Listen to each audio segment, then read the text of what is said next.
to everybody. So on behalf of the conveners team of the Participatory and Deliberative Democracy Specialists Group, Hans Sansenbaum, Sonja Butsu, me and Anastasia, Deligiaouri and Dannica, Fleuß, I would like to welcome you at today's book launch, which is part of a series of 3 book launches that we already had this year. So we're trying to keep our academic community informed of recent works in the field, but also provide a forum, even if that's online, for discussion and live debate with the author. Today, we are happy to present the newly published book of Stephen Coleman entitled How People Talk About Politics, Brexit and Beyond. The book is published from Towers Bloomsbury and speaks about political talk as value, as a procedure, and a social practice. The book is entitled, as I said, about relevant to political talk, and it speaks about political talk. But the most fascinating thing I found about this book is that the author primarily listens to people, listens to the political talk of ordinary citizens while interviewing 8 citizens before and after the term of Brexit, and that it was a major political event both for British politics and European politics. So the book brings us back to an essential quality in democracy, which is about listening and not only talking. So something that sometimes is not really being put at the plate that it should be put. So the importance of voice as a declaration of the presence in the political realm, as an act that aims to have an effect on social and as a critical factor in the construction of democratic politics are some of the topics discussed in the book. And the author proceeds to an in-depth analysis of all the factors and conditions pertaining either to the subject or social structure that make political talk happen, especially in debatable issues like Brexit. But as we said, the book is primarily about listening before talking.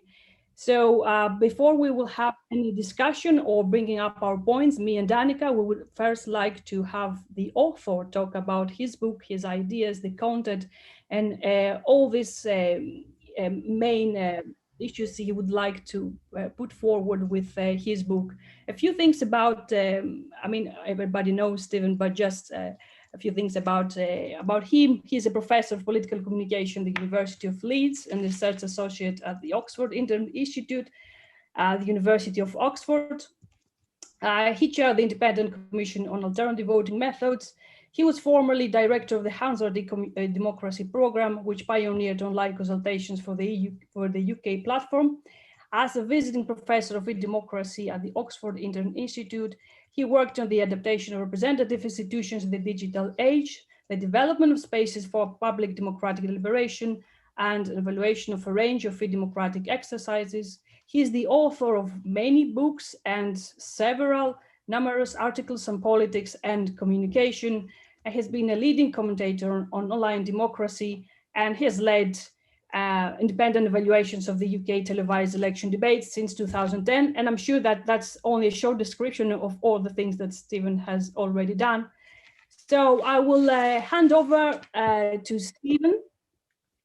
And I would please ask him to introduce and speak about his book as an author in 10 minutes. And the structure of this session will be as follows. We will have the author talking and introducing his book. Then we will have 30 minutes discussion between us and the author, raising some of the main points we think that are important in discussing this book. And then we will open the floor to the audience, where you will be able to have your questions and answers, either by posting them to the chat function, or if you would like to have your answer being addressed live to the author, you can just raise your hand and we will try to accommodate to the best possible way all the requests. So Stephen, could you please start your presentation if possible, whenever you're ready.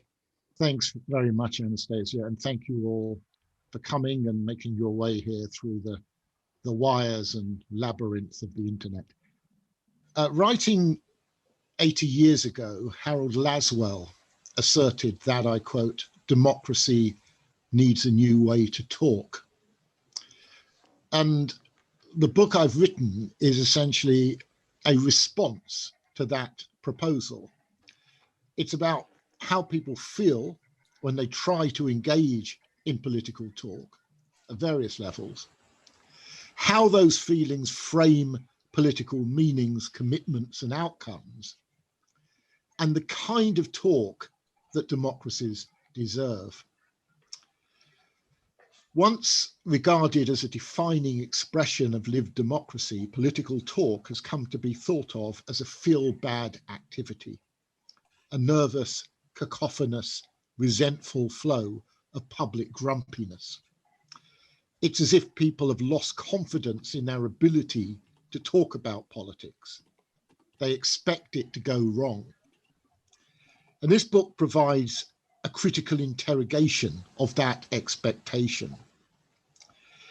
I argue in the book that political talk is beset by three fundamental failings. The first relates to political expression. The first relates to political expression. The narrow repertoire of words, phrases, gestures, and tone through which politics has conventionally been expressed impoverish the political domain. There is a culturally toxic quality that many people have come to associate with political discourse. The finger-pointing bluster of the fully decided, the overconfidence of the Oxbridge Debating Society, the predictable cast of the studio discussion, all of which seem to emanate from the dialect of a foreign tongue. Many of the political silences in our history have arisen not from people having nothing to say, but from having no words available to say what is burning within them. Before they were able to assume their vital agenda-setting roles, the Me Too and Black Lives Matter movement had to articulate a response to injustice that overcame the prejudices of those who dismissed them as oversensitive, over-emotional, over-demanding, over-speaking.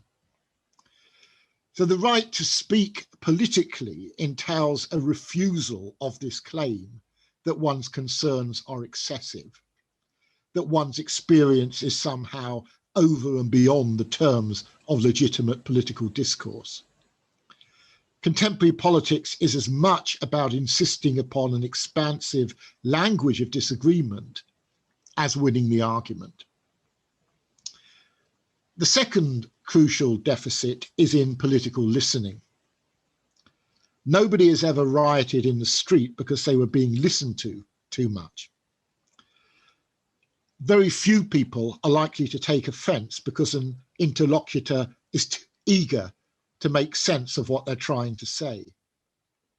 It's not being listened to that is bruising, but when one is not recognized because one's interpretation is sure not to matter, political conflict shifts from the validity of arguments to the recognition of subjects.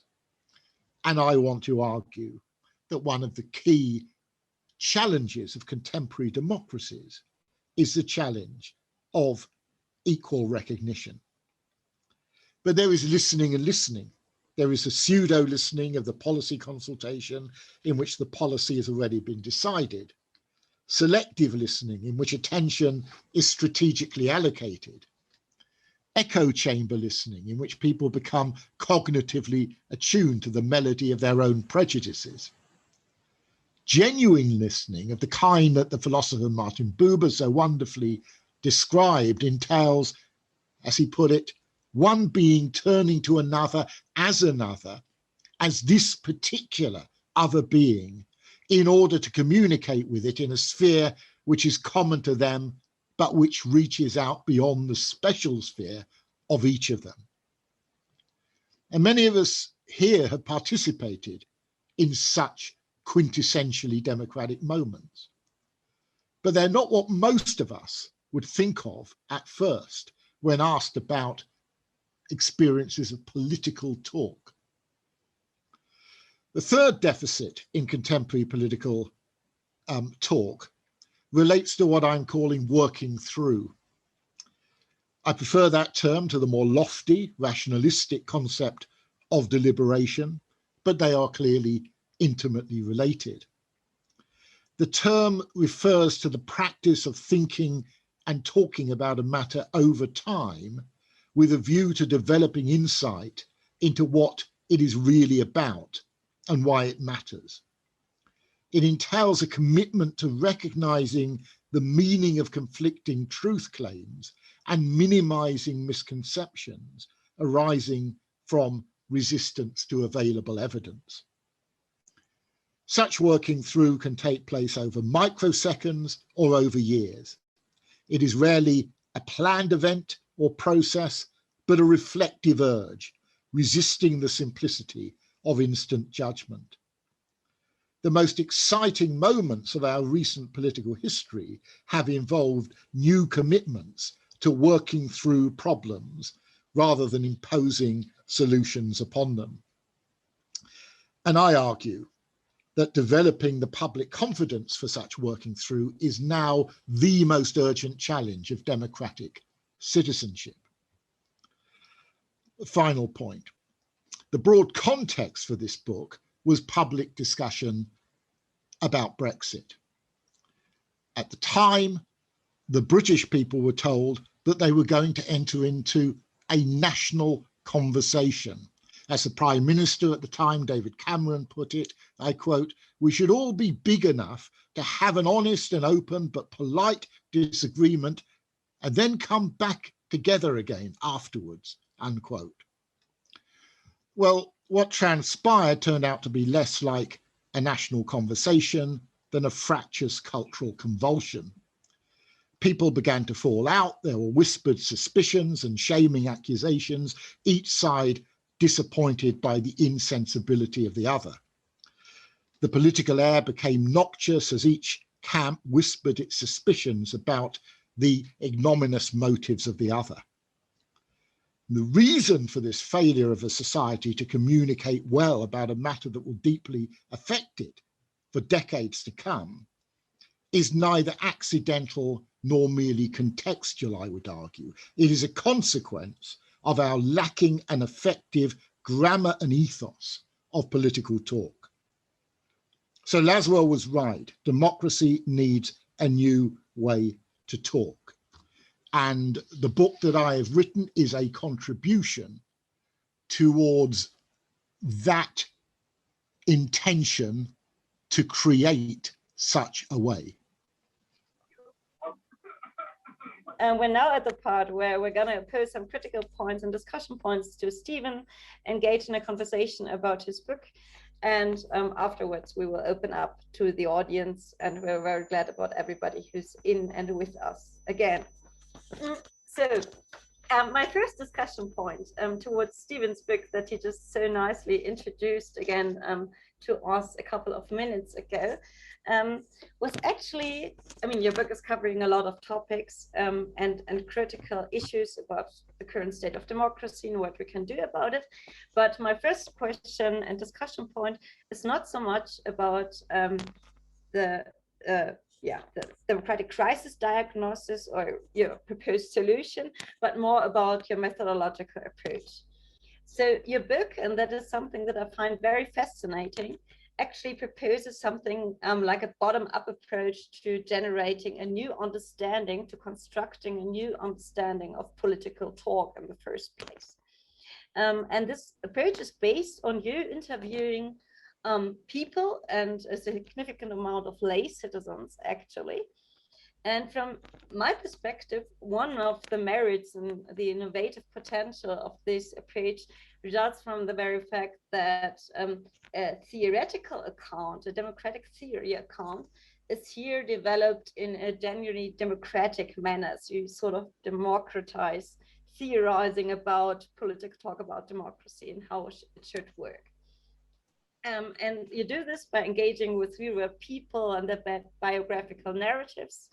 So, for example, there was this like one a grandma, Moira, I think 62 years old, who was very like intense and driven about politics, and you investigate her biographical narratives, and then a conservative politician, Sebastian, and you really deal with these people and sort of out of these conversations try to reconstruct an understanding of what political talk and politics means to people.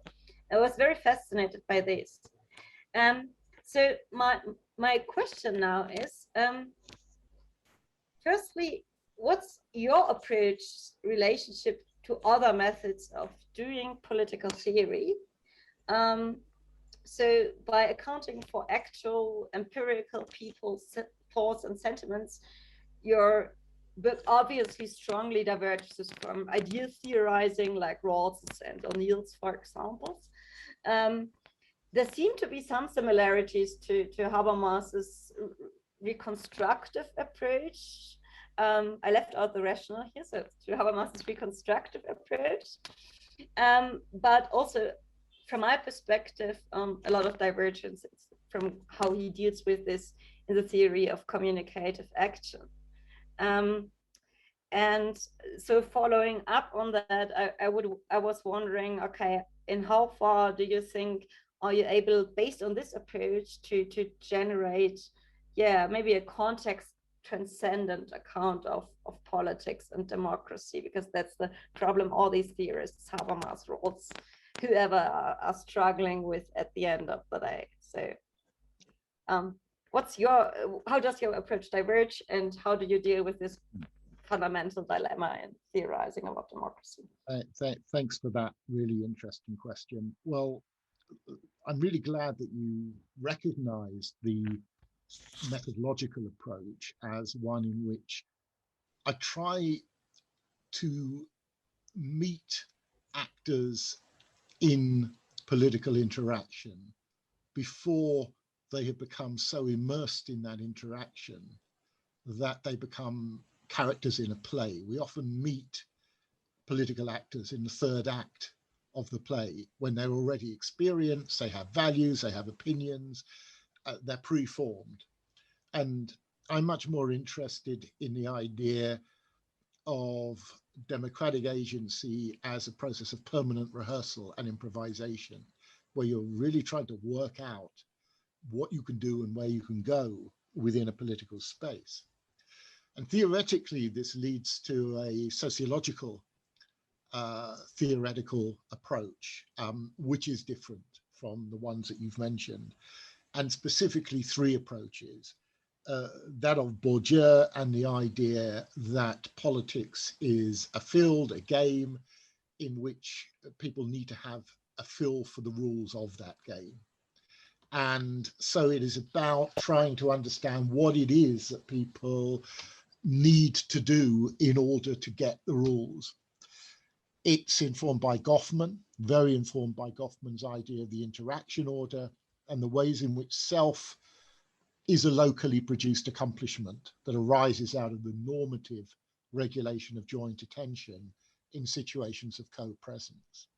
So politics happens in the moment. It doesn't happen in memory. It doesn't happen in grand events all of the time.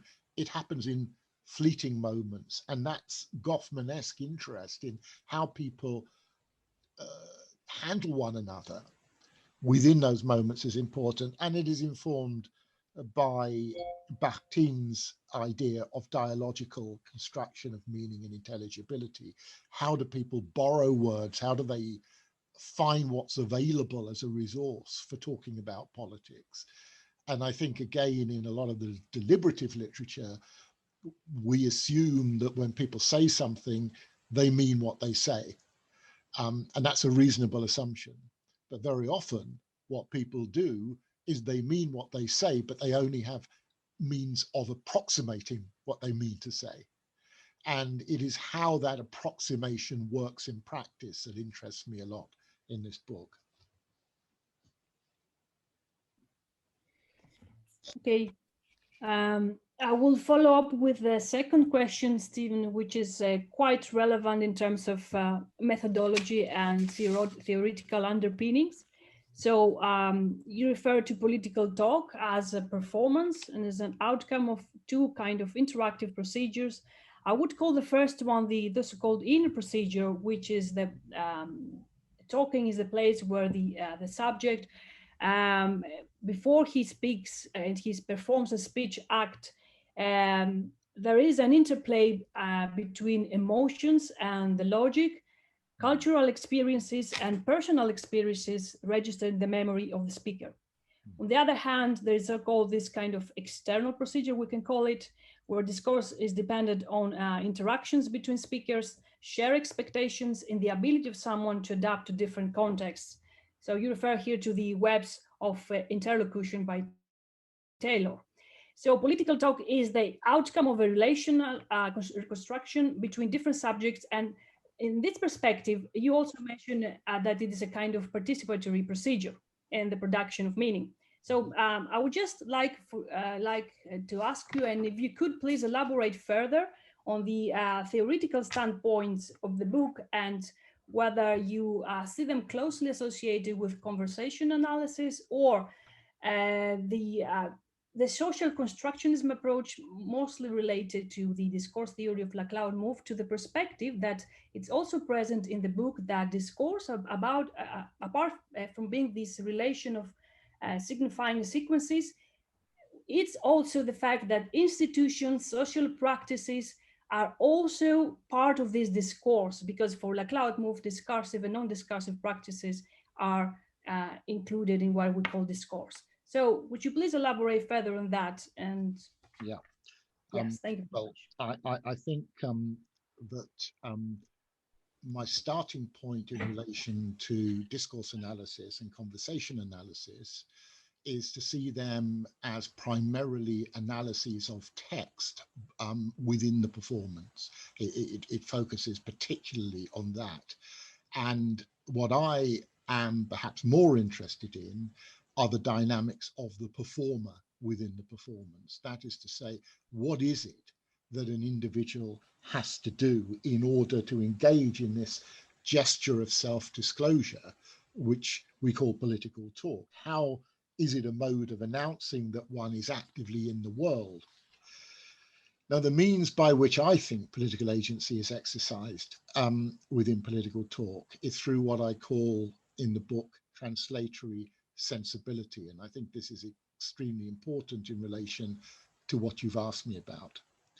The generation of intersubjective meaning through political talk entails a capacity to translate across different domains, or to move the discussion through different life spheres. So it involves the delicate work of relating personal experience to public affairs. This is not merely a matter of understanding how one's own life challenges relate to broader social forces, or how the latter impinge sometimes imperceptibly upon what seem to be private sorrows. But it's a matter of finding a language whereby the intimacies of the particular can be expressed in the impersonal terms of abstract social relations. And that is not always to be found in the text. It is to be found in what surrounds the text, in the moment of interaction. So all political talk, one might say, stretches the personal into the social and the social into the personal. It is a dialectical process in which what seems at first to be talking aloud or talking just for oneself or to oneself breaks into a performative moment of talking to others, where that moment of talking with others then becomes a moment in which political intersubjectivity emerges. So it seems to me that the theorizing that interests me is a theorizing of the moment of practice rather than the textual outcome of practice.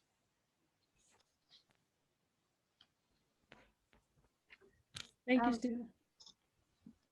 I'm gonna get to like one phrase that shows up a lot in the book now, and also to one that we've been sort of speaking about, or like that we've named a couple of times now. That's your definition of having a voice as a means of enacting moral autonomy. And at an intuitive level, I can certainly relate to that, at least when I have a presuppose a broad understanding of what it means to have a voice. So I can enact my political agency, possibly also my moral autonomy when I speak up, when I have the potential and the resources and the capacities to engage in political talk and talk about politics, at least in conversations with people who may or may not share my interests and my desires and needs and so on. Yet I was wondering, so when you define having a voice as a means of enacting moral autonomy, how would you relate this understanding of enacting moral or political autonomy, having a voice, to other approaches in political theory who often have or define having political autonomy on behalf of citizens as something that is way more closely related to some sort of institutional arrangement, to having the right to vote or to engage in public deliberation procedures. So it's more institutionally bound. So how would you relate your account of having a voice as a means of enacting autonomy on behalf of the citizens to such approaches? Is it just a different discipline, or is it something that is a different start of thinking? It seems to me that it's not one or the other. You've got to have those kind of institutional channels certainly in a democratic society, and probably in any kind of meaningful political society. But at the same time, what do you need before you can access those channels? And it seems to me that having a voice is giving a body and a set of working relationships with that body to Habermasians rather disembodied actors. So what it is essentially saying is, in order to have a voice, you have to be able to have a sense that you can do something about your goals. And one of the things that you can do about your goals is to make sounds that will be meaningful to other people. And until you can do that, and that's where I think we are, that's the hurdle over which democracies haven't yet jumped. So the legal deficiencies of democracies in terms of voting systems, speaking systems, public forums, and all the rest of it are manifest, and we've got to talk about those a lot. But even if we were to fix those institutionally, there's still something that precedes them, and that is that moment of stuttering and hesitating, where you start to question whether anyone is ever going to listen to you, whether you're worth hearing, whether the way in which you produce sounds is the way in which you should produce sounds. All of these normative and ultimately quite repressive questions have got to be addressed, as they are being addressed, because I would say, and that's why I gave the example of the Me Too movement and the Black Lives Matters movement, because we're actually seeing a point in which the meta-communicative questions of how do we talk have become almost as important as the questions of what do we talk about and what does the talk lead to. And that's as it should be, because agency depends on both. And that's like a super interesting thing that also relates, I think, to many contemporary debates in deliberative democracy, where it's about, okay, how broad should we actually understand deliberation or political talking and so on, and how far is specific or presupposing a very specific account of political talk repressing other groups who tend to have a different background or are unable to express themselves in a certain form. So we're going to talk more about the action implications in a minute, but that's something that I also really liked about your bottom-up approach, that you actually asked people, okay, how do you feel about political talk, and didn't presuppose it top-down from the theorist's armchair right from the beginning. So. Right. I mean, let me give you an example. Let me give you two examples that you will see not much about in the deliberative literature. You will see something about it. You will see not much about either of these things. One, interruption. Two, body language, particularly finger pointing. And time and time again, when you talk to people about political talk, and particularly why they don't like political talk, they will say, in any other sphere of life, the kind of interruption, the mode of interruption, the tone of interruption would not be tolerable. Why should we tolerate it when we are talking about these vast impersonal forces of politics? Similarly, in relation to the way in which people kind of point their bodies and literally point their fingers at them when they're speaking, there is an issue here. And it's an issue that if we neglect it, we have to have a good reason to neglect it. And if the good reason is, well, it's peripheral, it's secondary, it's kind of ephemeral and symbolic, then let's leave it. But I don't think it is. I think it is just as important as the words that people use. And therefore, if we're going to talk about how deliberation can be made to work, we have to be talking about it at the non-verbal level, at the level of basic human interaction like turn taking, and we've got to get that right. And if the people who are running those things, incidentally, are finger pointers and interrupters who are then inviting other people to deliberate, that sends out a message as well. Okay, thank you so much for this response. And I think Anastasia now has 2 points, and then we will like try to briefly wrap it up and get the rest of the audience who still has time to pose questions as well. Thanks so much. Yes. So, Stephen, I think the voice as a concept is very important in the book. And I have noticed a basic kind of, if not dualist, based distinction. So the voice has been referred to in the book as a social practice, as a signifier of cultural value, as an agent, a signifier of selfhood or identity. And that's been, in my understanding, has been differentiated from the so-called active voice, which is a learned experience. It constitutes a responsibility, a sense and performance of self and action. And I would just wonder, I mean, if you could provide some more, details or some insights on whether this kind of 2 different things, the voice and the active voice, it's something we should take it in a different perspective, and whether that's also consonant with what Nick Caldry says in his own book, that he understands the voice as both a value and a procedure itself. So, yeah, if you could please. Well, and Nick and I have discussed these matters over many years, and I found his book really valuable in developing some of the ideas in my book. I think what I would say about this is that the voice is both precognitive and cognitive, and that most of the cognitive work of voice is conducted linguistically through interaction. And we know quite a lot about how that works, but we don't know nearly as much, certainly within political studies, about precognitive voice.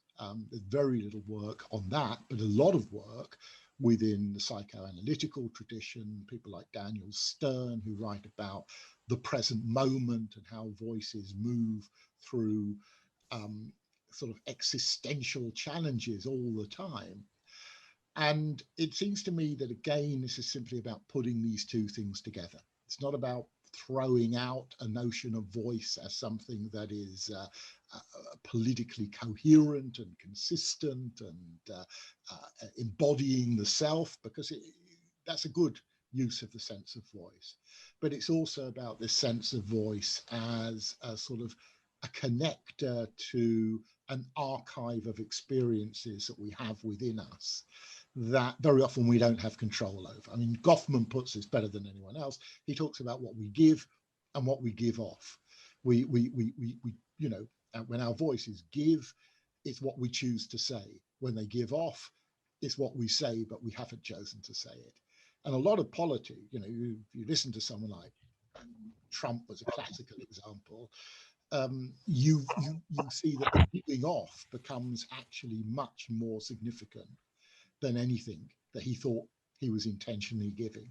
And that is true with many political leaders. It's true with many of us as we try to conduct ourselves in everyday terms. So it's that precognitive element that I'm trying to bring into the political discussion of voice. Okay, yes. Thank you very much for that. And a last point I would have before Dannica has her own point and conclude this discussion is about, try to see your book from the perspective of deliberative democracy and deliberative theory. So because you're talking about this, the concept of biographical narrative and justification, I would see that also as something that perhaps it's not, it does not really, if not comply, does come along easily with what we call reasoned opinion in a public discourse. So could you, I don't know whether you would like to discuss these boundaries between the narrative of a self-reflective discourse and a public discourse, which entails a reason, as it's understood basically in deliberative democracy, oriented to common good. And this also presupposes, according to many theories, that the subject, abstains from his personal condition to engage in an open discussion, to understand what the others want to say, and have in the end rational argumentation. So I just wonder whether the book suggests or perhaps tries to complement with a new insights of how we can have more productive social dialogues that can serve a common interest, and whether this relief from justification, as you mentioned in the book, is compatible or not, and to what extent with reasoned public discourse. And so does the book actually urge deliberative theorists to also encounter another factor while we are discussing about deliberation, this kind of self-reflective discourse? And how do you see that in relation to deliberative theories, also taking into account that we try to avoid polarization and try to engage with the others while we're deliberating in this kind of learning experience of what's the other perspective, as soon as it's, of course, justified. Yeah. Wow. Well, I mean, that's a fundamentally important question. It's also a massive question about which I'd probably have to write another book. So you raise great, the sections of that question are all very important. But I think there are two main bits. One, that the sense in which we are able to communicate democratically or even deliberatively is a temporal and sequential question. It's not a question of whether we need to provide public justification for our arguments. We certainly do in any kind of deliberative setting. The question is when and how you ask people to do that. So just as when we run seminars in the university, there are moments when we ask questions to students, but there are moments when it would be quite wrong for us to ask questions to students because they either haven't obtained that level of confidence or knowledge or ability to state what they're thinking coherently. So it seems to me that there is a very important kind of choreographic question about timing in relation to deliberation, that by all means, let us create spaces of public justification of arguments, but let's make sure that people don't feel somehow forced into positions, compelled to state them according to a certain tonal fashion. That, I think, is what's problematic, and that's what I think people that I interviewed for my book were telling me worried them. I think the second point is even more prosaic in a way, and that is that if deliberative exercises are going to work both in a micro and in a sort of systemic context, then the way that they are going to work is by paying a great deal of attention to procedures and processes that are beyond words. That we have to actually start to ask ourselves the question about how you make room for the kind of translatory sensibility I've spoken for, how you make room in particular for the most important people in any democratic situation, and they are brokers. The people who can move between lifestyles and life spheres and take cross-cutting messages with them. Every successful political movement has depended upon people who are capable of moving from one domain to the next, and putting the same argument, but very often in very different ways.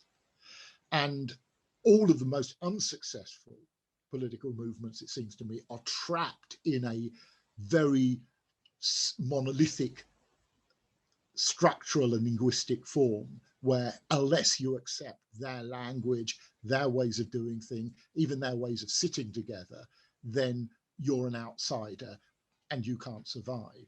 So it seems to me, again, there is this, what seems at first like a rather peripheral or prosaic element of deliberation, which is fundamentally important, and that is, how do you put people together in spaces where moment by moment they can gain the confidence together to say what they might not have otherwise said?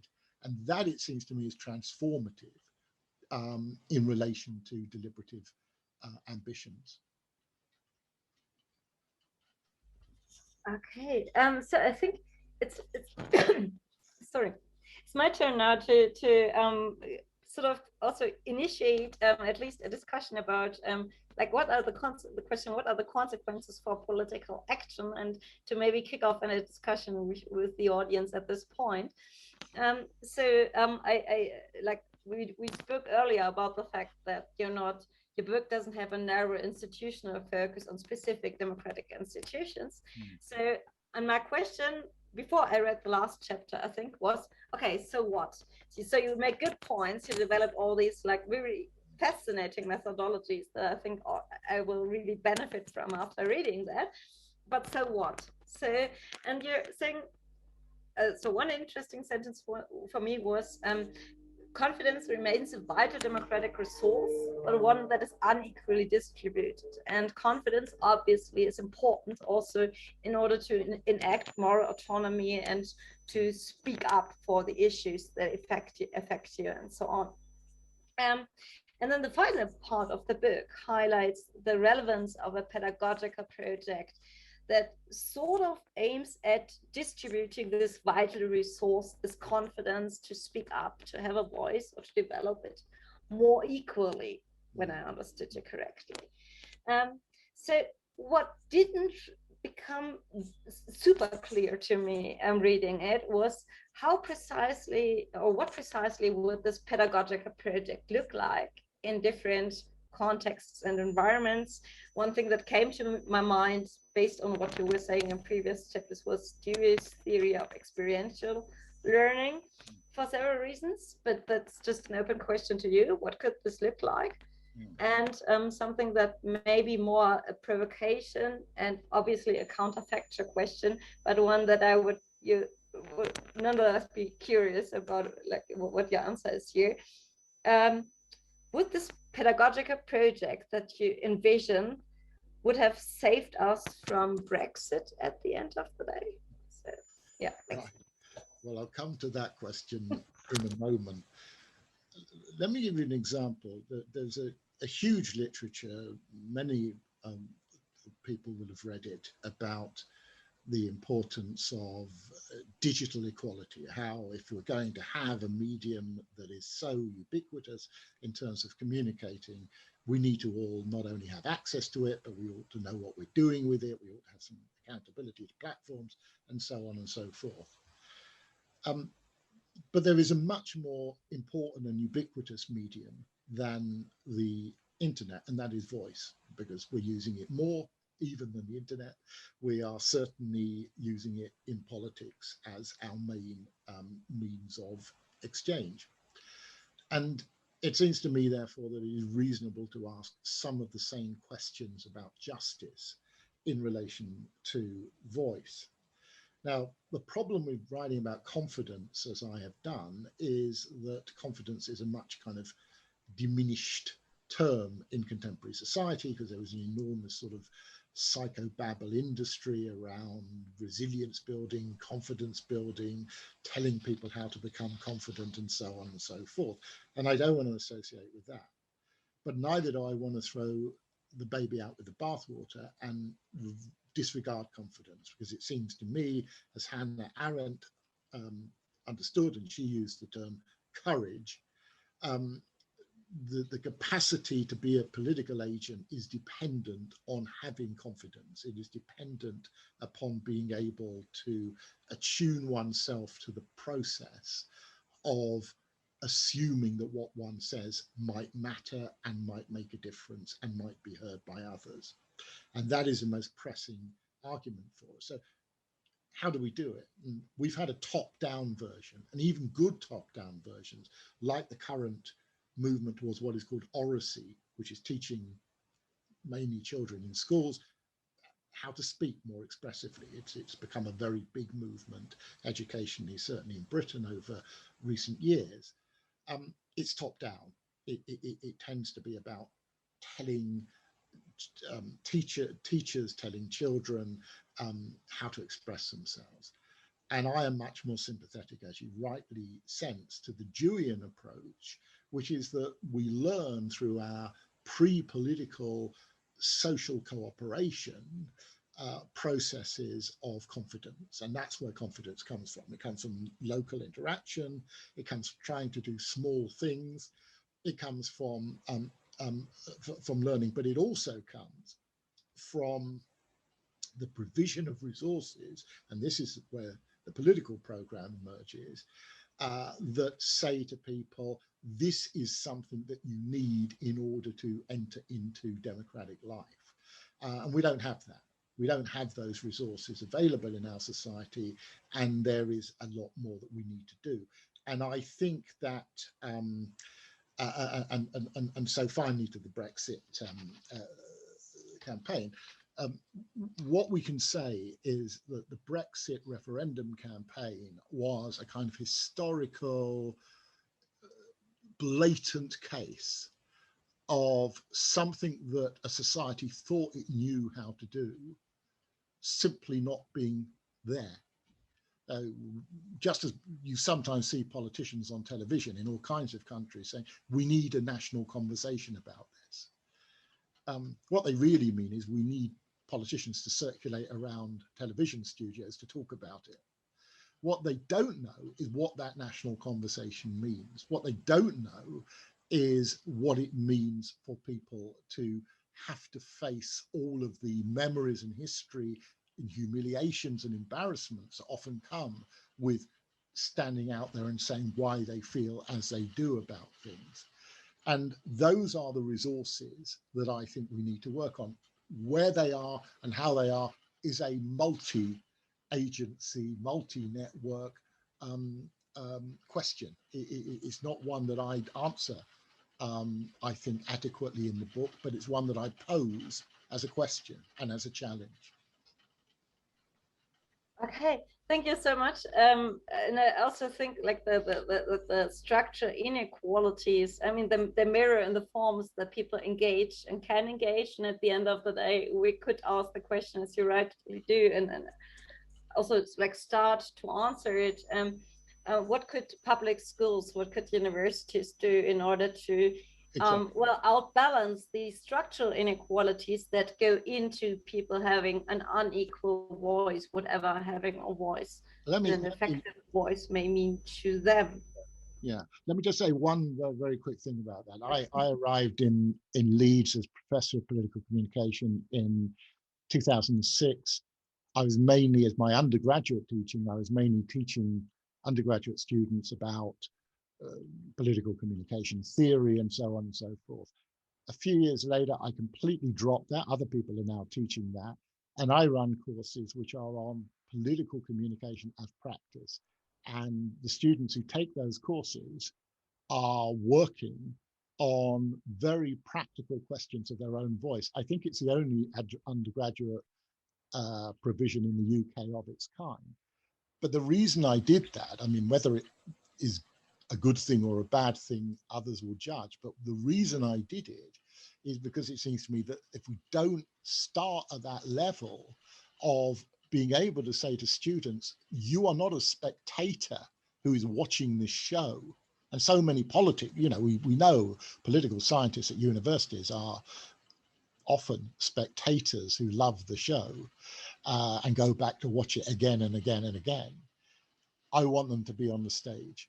I want them to have their own script, and that is a fundamental challenge. So you are right, universities, schools, youth organizations, all have got to be working on this. And incidentally, I have a new funded project that I'm part of, funded by the Arts and Humanities Research Council, called Speaking Citizens, which is working exactly on how we work with particular groups of young citizens who have grown used to being unheard, and how we can reconfigure their communicative opportunities. Yes, that's fascinating. I think democratic education is maybe democratic teaching is maybe something we speak too little about when you speak about participatory, deliberative, and egalitarian democracy. Yeah. But in order to not make, like, end up in a performative contradiction, make all this here a spectator sport, I would like to use the opportunity here to like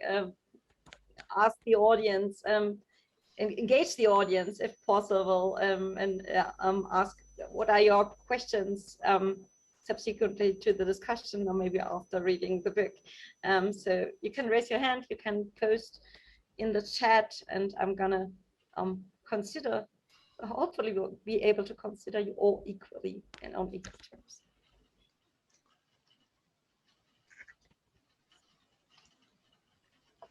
Oliver. I see Oliver has raised his hand. Oliver? Yeah, thank you. Yeah, thanks. Yeah, thanks to Stephen and Anastasia and Dannica. I haven't read the book yet, but it's being ordered for the library as we speak. What I really like about what I heard today is that it seems to me that you are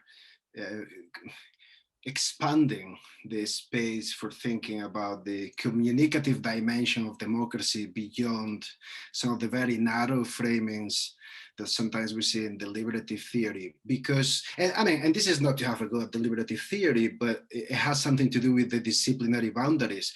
And I think it's fair to say that communication studies are really not that connected to the work that we do in political science around deliberation.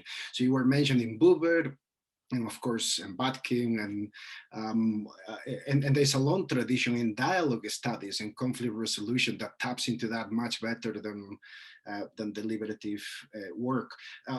The reason I think it matters is because one of the risks of deliberative democracy is to end up narrowing deliberative talk to one form of communication, i.e. debate, which is a very narrow form of communication, whereas what you're saying is this notion of political talk creates more space for other forms, other patterns of communication, dialogic patterns, and other ways of thinking. So I appreciate that, and I think that's going to be very helpful.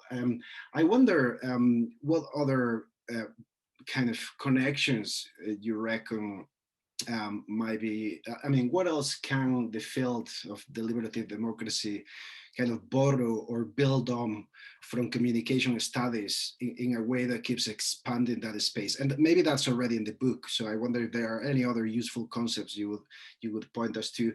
And then kind of following from that, and also because I'm an empirical researcher, we are where we are. I'm in Scotland, and the chances of a second independence referendum have just gone up considerably. So I wonder if there are any insights or reflections that, given all the thinking you've done for this book and over the last few decades, how do we get the right bandwidth and spectrum of political talk now that we are about to start another of those national conversations that is just a turning and ongoing conversation anyway. Yeah. Well, thanks for that question. Two things. I think that the great virtue of communication studies, or media and communication cultural studies as a field, has been that it's extraordinarily interdisciplinary. There are elements of social science, there are elements of humanities. And actually, there was an original kind of division between mass media studies and speech communication. And actually, it seems that going back to speech communication and going back to interpersonal communication theory and going back I would always go back to Goffman, would be extremely valuable for deliberative theories. I mean, you're quite right. Communication studies has not engaged with deliberation nearly enough. And deliberation is probably, deliberative theories have not engaged with Goffman at all. In fact, I was just recently looking for papers in which the idea of Goffman or the interaction order and deliberation appeared together, and there was only one. There's a paper about the Occupy movement, which turned out not to focus quite as much as I thought it would on Goffman anyway. And it seems to me that the big connection, the connection in terms of empirical studies, is around the notion of performance and the performative. Performance in the sense that this is something that we are all doing all the time, but under conditions of intense disagreement, we are doing it even more because we have to perform that disagreement. But also of performativity in the Austinian sense, which is that sometimes we use words, or indeed we also use gestures in order to make things happen. And it seems to me that one of the things that deliberative theorists have found quite difficult to understand at times is the fact that simply deliberating is itself a performative act. So you don't have to have outcomes. Of course, politically, you want to have outcomes, but one of the political outcomes is that people go away with a different sense of who they are and how they relate to one another. So there is a kind of relational sociological effect, which I think we could learn a lot from. The situation in Scotland and the referendum was very different from Brexit in many respects. Much more civilized debate. It was a much clearer debate, and part of the reason for that was that I mean, you know, nationalism has been debated in various countries over the last couple of 100 years. Brexit, the problem with the Brexit debate was nobody knew what it was about, and most of the people who were in favour of Brexit were not actually in favour of Brexit. They were in favour of a range of different things that they wanted to see happen, which fell under the umbrella of Brexit. So I think there's much more scope for a meaningful debate in Scotland. But again, the great danger is that these debates become overwhelmed by a kind of professional jargon, and that what happens amongst citizens is that they become imitators. And that's what happened during the Brexit referendum, that essentially, if you were pro-Brexit, you became a kind of mini Johnson or Farage, and if you're anti-Brexit, you became a kind of mini Cameron. And the reality of what it is that matters to you about all of these things began to become a sort of push to the sidelines.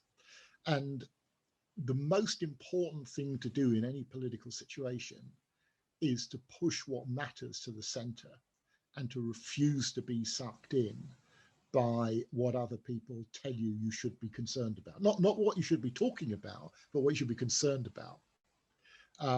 So for example, if we take the Zoom bombers, if in addition to wanting to mess up a meeting, they came in and said, actually, you guys are wasting your time talking about political talk. You should be doing what we do.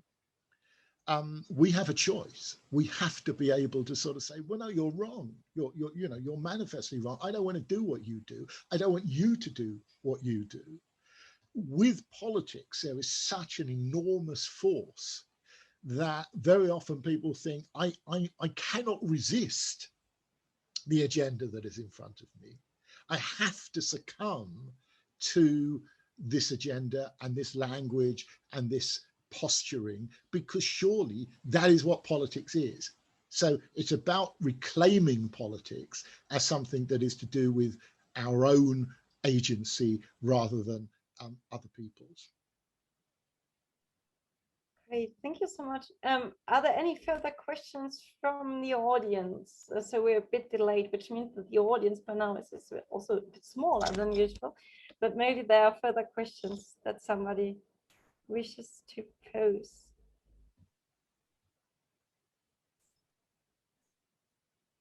Okay, so with regards to action perspectives, I was just wondering, okay, so one thing would be like the short-term perspective on, well, upcoming referendums, and you, Stephen, you were way more optimistic with regards to the Scottish situation than looking back to Brexit for several reasons. And then we can try, I don't know, to like not imitate things that people say, that populists say, that have been repeated and repeated, but to find an authentic voice. But the project that you're basically proposing as a long-term solution goes far deeper and goes more into the socialization patterns. And I'm currently working also with a pedagogical scholar, actually, who tries to teach democracy basically at the kindergarten level. So, and I was very curious there to like hear your perspective also on socialization patterns and so on. So how early do we need to start in order to avoid democratic fallout, such as, well, maybe Brexit or Trump's election, depends on your stance, but maybe sort of consensual issues in this community? Well, let me begin with a slightly facetious answer, and that is, you think about somebody like Trump, how early should you have started with him? Because actually all the pathologies didn't occur when he was in his 30s or 40s. They occurred when he was in the first 5 years of his life. And so what we're very often dealing with amongst pathological political figures is something that happened to them when they were extraordinarily young that the rest of us then have to deal with. So that's my first point. My second point is to say that I would recommend to you and your pedagogical colleague to read the work on infancy by Daniel Stern, because what Stern writes about is fundamental to how democracies learn, and that is you have to make it through turn taking, it through mirroring, it through learning how to have empathy towards other people. And this is indeed one of the pessimistic parts of the analysis, because it may well be that it's going to be very hard for a society to recover from long-term socialization into rather hierarchical, repressive notions of political activity. That's what a lot of people said after the Second World War, of course. And the notion of Adorno, the authoritarian personality, was exactly about that. But I don't share that view. I think that there's a lot that you can do, because I think that there are interventions which enable people to realize their confidence in ways that go against what they first learned. And that's what I think the Me Too movement and the Black Lives Matters movement have shown. And they are the two most successful movements of recent years, at least in Western democracies. So it seems to me that we should learn from what has succeeded. And what has succeeded there is that people who were told that their testimony not only didn't matter, but that it was incomprehensible, that there were no words in which to frame it, decided to go ahead and do so regardless, and went ahead to say, we are, this is what we wish to stand for. So it seems to me that there is something long-term that we can do in terms of democratic intervention.